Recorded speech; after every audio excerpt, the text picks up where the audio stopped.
Olá a todos, muito boa tarde e sejam bem-vindos aos 5 minutos que lhe fazem companhia nestas tardes de quinta-feira, sempre à mesma hora e sempre aqui na Antena 1 Açores. Em dezembro estamos à conversa sobre a parentalidade e o nosso convidado é o Márcio Tavares, que é enfermeiro especialista em saúde materna e obstetrícia no Hospital do Divino Espírito Santo de Ponta Lagada. Muito obrigado por estar connosco mais uma vez. Eu que agradeço. Portanto, hoje em dia já existem muitos cursos, muitas formações ligadas à parentalidade. Esses cursos já existem aqui nos Açores e o que eu lhe pergunto é quando é que se inicia exatamente a preparação para a parentalidade? Pois, a preparação para a parentalidade inicia-se desde tenra idade. Se formos a ver, começa-se já com as crianças mal nascem. Porque, pelo exemplo, elas também depois vão integrar as formas como os pais as educaram também para educar os seus filhos. Mas, efetivamente, quando nós vamos falar sobre a preocupação de se preparar para a parentalidade, ela inicia-se, basicamente, de uma forma mais, ou pelo menos a preocupação manifesta-se mais, quando há uma gravidez, quando a mulher fica grávida e o casal então começa a pensar nas questões relacionadas com o se tornar pai, com o se tornar mãe e começam a viver esse processo de transformação e de transição.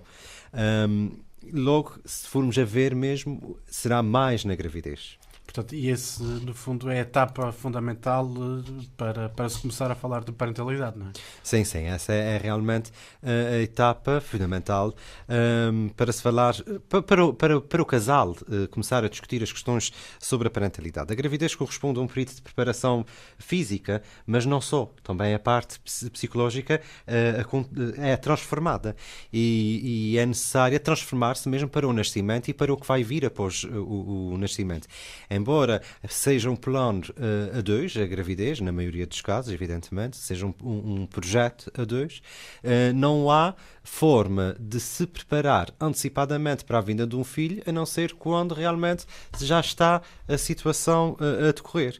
E tornar-se pai é realmente, tornar-se pai, tornar-se mãe é uma das etapas da maturação da vida adulta e representa um período de múltiplas aprendizagens, quer para os progenitores, quer para toda a família. Não é por acaso que se diz que quando nasce uma criança, nasce um pai, nasce uma mãe, nasce um tio, nasce um avô e nasce realmente muitas pessoas. É um dos períodos de transição por excelência que o casal acaba por viver. E hoje em dia até se sabe que a gravidez provoca muitas vezes, principalmente nas mulheres, as depressões pós-parto também, não é? Exatamente. Muitas das vezes que muitas as pessoas associam muito aos distúrbios hormonais, mas não estão relacionados. Pode ter um contributo da parte hormonal, mas não será só a parte hormonal responsável pela manifestação desses distúrbios de humor. Tem também a ver com a própria forma como a mulher vai vivenciar aquele período de transformação. Se ela encara como uma transição, se ela encara como uma crise. E que é que vai fazer a diferença significativa.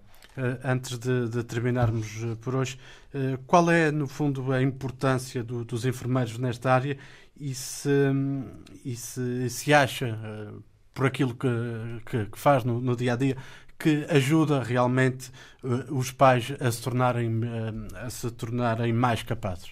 Sim, eu acredito que os enfermeiros primeiro têm pela proximidade que têm às populações, têm realmente um papel fundamental na forma como apoiam as famílias para vivenciarem essas fases da vida. E realmente o enfoque dos enfermeiros tem muito a ver com as transições que as pessoas vivenciam na sua vida. E ajudar essas pessoas a viver essas transformações de uma forma positiva faz toda a diferença, vai fazer a diferença entre ter realmente uma transição saudável e uma transição menos saudável. E se for menos saudável, será efetivamente as crises. Os enfermeiros ajudam as pessoas a serem capazes de facilmente descodificar os significados que atribuem à transição que estão a vivenciar. As pessoas vão perceber melhor que aquelas alterações são esperadas e que são normais, não vão tão bem, vão perceber que é uma fase, que é uma fase que exige alguma adaptação e que exige uma reorganização dos papéis a que estavam habituados, porque já não é exatamente como era antes não ter o filho, o facto de ser uma transformação, mas uma transformação que pode realmente ser positiva.